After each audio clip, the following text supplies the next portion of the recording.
can use the mic, you don't have to. If you wish. Hi, everybody.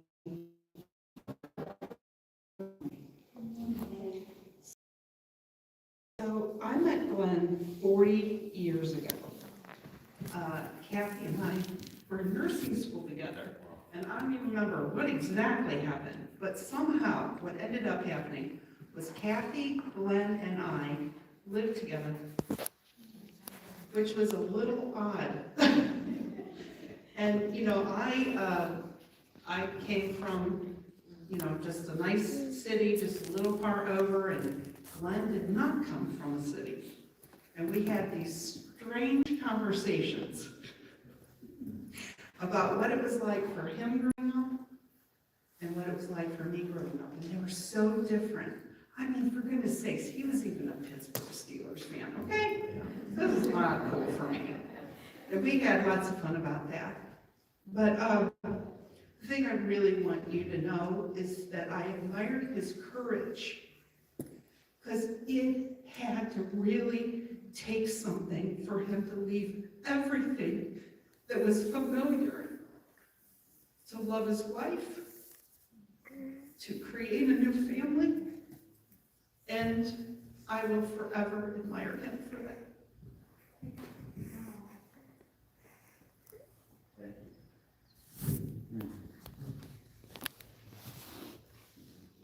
I'm good with that. Anybody else that has a thing, if you wish to say a word or two, take your shot. I was thinking nervous. I guess it's only right that I go next. I'm Kathy. I'm Glenn's first wife. Glenn and I met when I was 14 at the Harmony Fair in the cornfield, right by the cornfield. And he said, go to the fair with me Friday night. I'm 14. My mother killed me. But we went to the fair together, and that became my high school. He became my high school sweetheart. And I graduated in May and married Glenn in June in a church on top of the hill amongst all the Quakers.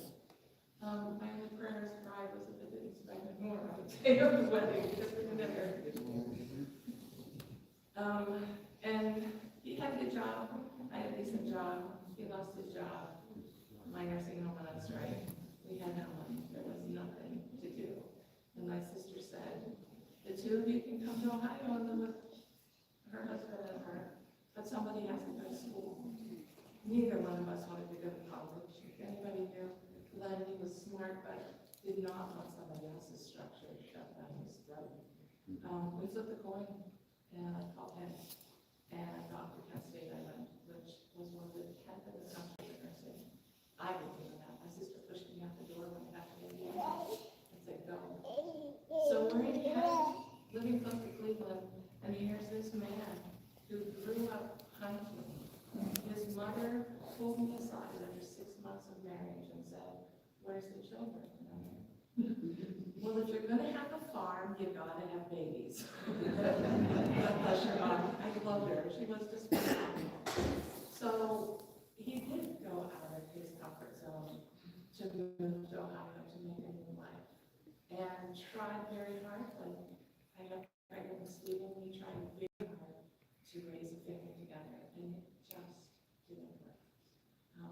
And I've been thinking since he died, I've been thinking, you know, God walks us down this path, and we think we've got it, but we don't. And the older you get, the more you realize you think this, and God's going to take you here. And he does those things to show you that he is all you need. You don't need anything else. I stood up in church 2 weeks ago and gave a testimony about my life with Glenn. I've known him since I was 14. I've been through really good moments, and I've been through really crappy moments. Glenn was a stinker. That's the best way to put it. There's no foul word. In my mind, Glenn could be a stinker. And he beat up on Stephen and I, not physically, but he beat up on us. And I'm sure I beat up on people too. I'm no different than anybody else, and neither is he. But he did love Stephen, and I kept telling him, don't see him. He's gonna be a stinker. He's your dad. And eventually, that will break, and you'll see who he really is. And God bless Stephen through all the mess and all the stuff. He kept going back, and he kept going. And I think, in my head, I'm thinking, where did that change take place? And before I met Pastor at Glenn's house, when Glenn died, I was called by Taylor that Glenn knew God and he was at the house. I didn't know that Glenn had changed his life. I felt in my soul something was different. Stephen and Taylor are getting married. And he said, what about Dad? And I said, I didn't even think about it. No emotion. He said, he's welcome. He's your dad. He needs to be here. Something changed, and the Lord knew it changed. I didn't know in my brain that it changed, but something did change. And when I left his house, I stopped at the funeral home for just a moment. And I laid my hand on his chest. And I said, thank you.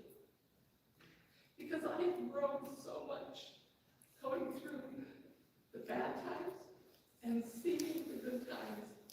And you all don't know this, but you might learn it. This is one of the best things that man did. Other than give his heart to the Lord. I look at him and I look at what we've gone through and what that has done to make this man.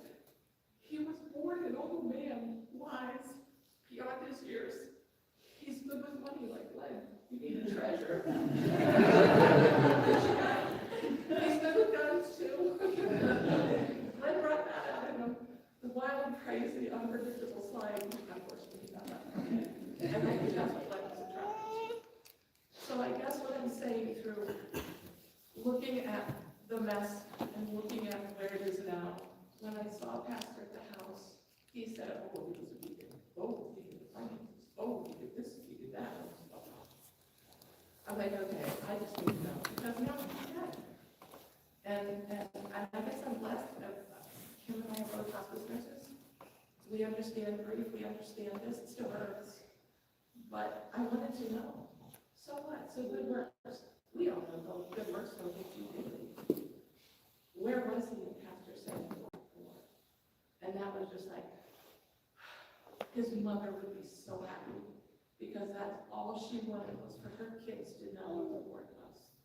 So I looked through the Psalms last night. I must have read 20 Psalms last night because I was thinking of David. David was a stinker.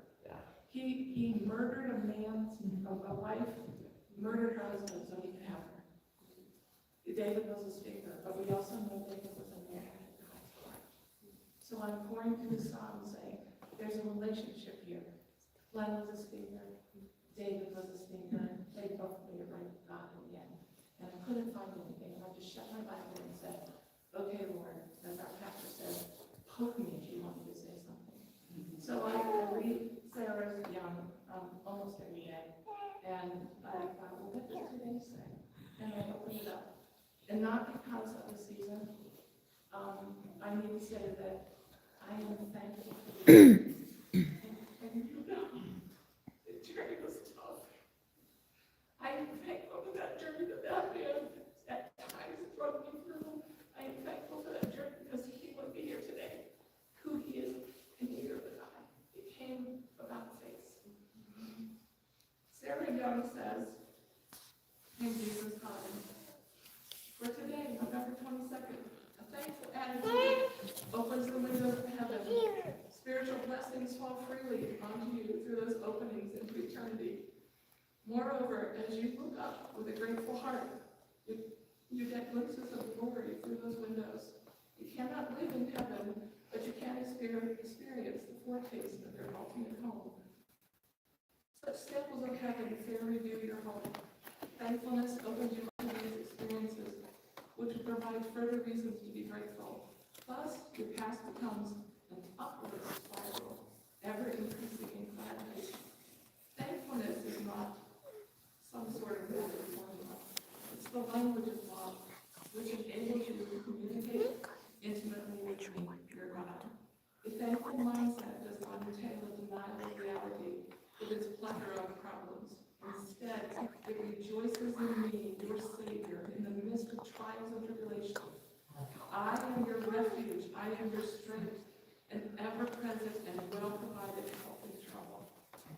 that last part is something that God gives us to hang on to.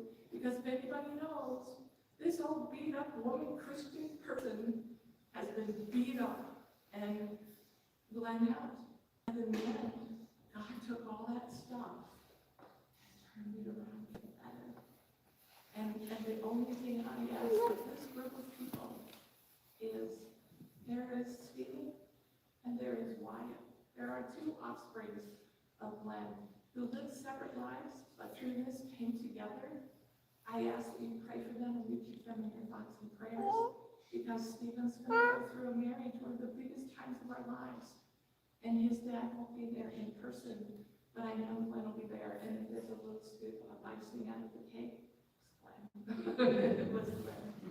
So with that, I'm sorry I'm a little bit, but I just wanted you guys to know the tie between there and here.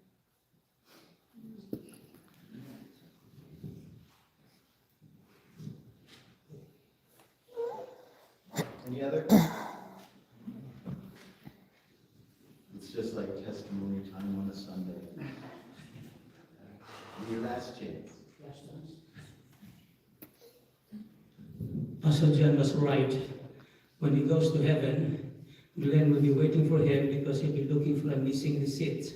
That's what Glenn does with me all the time. I always deal with Glenn that way. We always discuss, we argue, but you know that the money size, nobody wins the argument, so I just have to give way. Anyway, but he is so faithful in running our finances. I study accountancy, and I would tell Glenn, this is the way to do accounting. He said, no, I have my own way. And so I looked at this way, it's a good way. So go ahead. And so that's how we manage our finances. So we miss it really. But it's something I want to say to you, and I want you to understand this truth from the Bible. That when a man dies, he does not actually die completely. He just transfers location. So Glenn is not dead. He is very much alive now. And I can say that he has transferred to the right location, because he has already